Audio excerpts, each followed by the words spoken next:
ಈ ದಿನದ ಉಪವಾಸದಿಂದ ಜನನ ಮರಣದ ಬಂಧನದಿಂದ ಮುಕ್ತಿ ಸಿಗುತ್ತದೆ ಮತ್ತು ವಿಷ್ಣುವಿನ ನಿತ್ಯ ನಿವಾಸವಾದ ವೈಕುಂಠ ಧಾಮವನ್ನು ಸೇರಬಹುದು.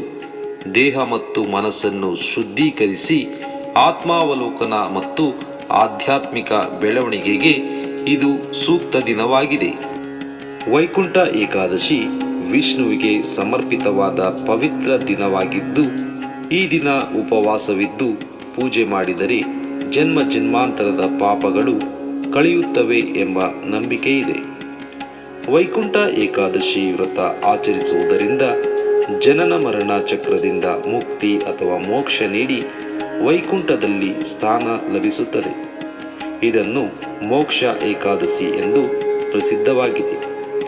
ದೇಹ ಹಾಗೂ ಮನಸ್ಸನ್ನು ಶುದ್ಧೀಕರಿಸುತ್ತದೆ ಮತ್ತು ವಿಷ್ಣುವಿನ ಅನುಗ್ರಹ ಪಡೆಯಲು ಸಹಕಾರಿ ಎಂದು ನಂಬಲಾಗಿದೆ.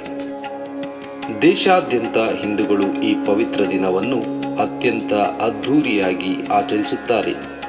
ದೇಶದ ಮೂಲೆ ಮೂಲೆಯಲ್ಲಿರುವ ಪ್ರತಿಯೊಂದು ವಿಷ್ಣು ದೇವನ ದೇವಾಲಯದಲ್ಲೂ ವೈಕುಂಠ ಏಕಾದಶಿ ದಿನದಂದು ವಿಶೇಷ ಪ್ರಾರ್ಥನೆ, ಪೂಜೆ ಪುನಸ್ಕಾರಗಳು, ಯಜ್ಞಗಳು, ಪ್ರವಚನ ಹಾಗೂ ವಿವಿಧ ರೀತಿಯಾದ ಧಾರ್ಮಿಕ ಆಚರಣೆಗಳನ್ನು ನಡೆಸಲಾಗುತ್ತದೆ. ಈ ವರ್ಷ ಡಿಸೆಂಬರ್ 30ರಂದು ವೈಕುಂಠ ಏಕಾದಶಿ ಆಚರಣೆ ಇದೆ. ಈ ದಿನ ವೈಕುಂಠದ ದ್ವಾರವನ್ನು ನಿರ್ಮಿಸಿ ವ್ರತವನ್ನು ಆಚರಿಸುವ ಪದ್ಧತಿ ಇದೆ. ವೈಕುಂಠ ಏಕಾದಶಿ ಮಂಗಳವಾರ ಬೆಳಿಗ್ಗೆ 7:50ರಿಂದ ಪ್ರಾರಂಭವಾಗಿ ಡಿಸೆಂಬರ್ 31ರ ಬೆಳಿಗ್ಗೆ 5ರವರೆಗೂ ಇರುತ್ತದೆ. ಈ ಅವಧಿಯಲ್ಲಿ ವ್ರತವನ್ನು ಆಚರಿಸುವುದು ಉತ್ತಮ.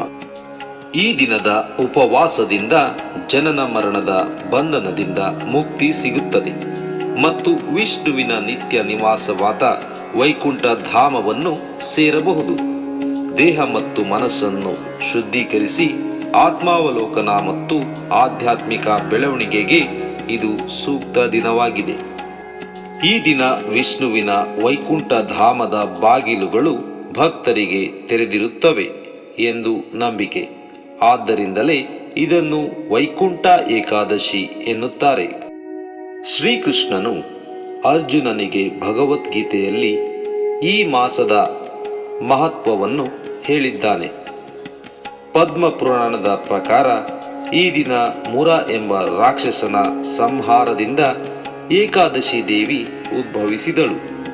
ಅವಳನ್ನು ಪೂಜಿಸಿದವರಿಗೆ ಮೋಕ್ಷ ಕರುಣಿಸಬೇಕೆಂದು ವಿಷ್ಣುವಿಗೆ ವರ ಬೇಡಿದಳು.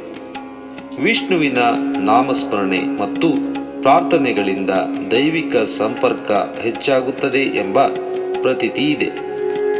ಪುರಾಣ ಕಥೆಗಳ ಪ್ರಕಾರ ಒಮ್ಮೆ ವಿಷ್ಣುವು ನರಕಾಸುರ ಎಂಬ ರಾಕ್ಷಸನನ್ನು ಸಂಹಾರ ಮಾಡುತ್ತಾನೆ.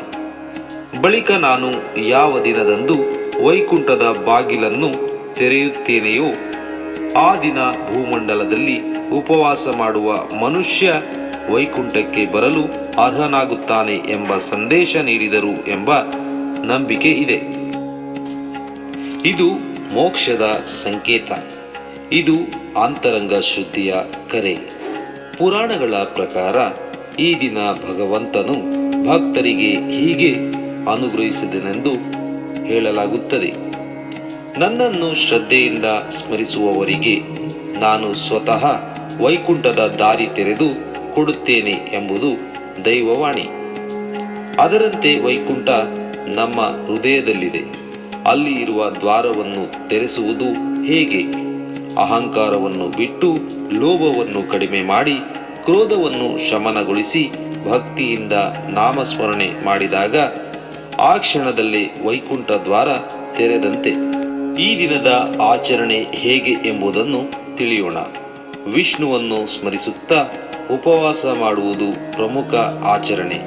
ಶ್ರೀ ಮಹಾವಿಷ್ಣುವಿನ ಆರಾಧನೆ, ಮಂತ್ರಪಠಣ, ದಾನ ಧರ್ಮದಂತಹ ಪುಣ್ಯ ಕಾರ್ಯಗಳಲ್ಲಿ ತೊಡಗುವುದು, ಭಕ್ತಿಯಿಂದ ವಿಷ್ಣುವಿನ ನಾಮಗಳನ್ನು ಜಪಿಸುವುದು.